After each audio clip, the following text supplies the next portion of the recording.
তার ঘরে একটা বড় বোন আছে, তার বিয়ে দিতে হবে, তার মাথায় নাই এটা? আমি তৃতীয় শ্রেণীর কর্মকর্তা হওয়ার জন্য পড়াশোনা করি নাই। তো কি জন্য পড়াশোনা করছেন? তোমাদের সাথে কথা বলাটাই মানে এটা একটা মানে কি বলবো তা?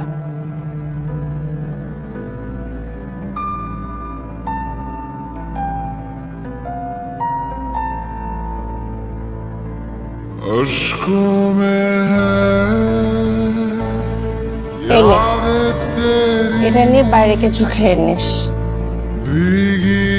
যে আমার টাকা লাগবে, আমার কাছে টাকা নেই। কারণ আমি তোর বোন।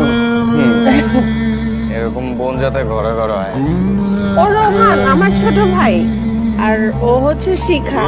ওরা নতুন এসেছে, তোমরা পরিচিত হয়ে নাও। ও একটু এমনই, বুঝছো, হাতে পায়ে লম্বা হয়ে গেছে, কিন্তু চলাফেরা সব বাচ্চাদের মতো। জি আব্বা।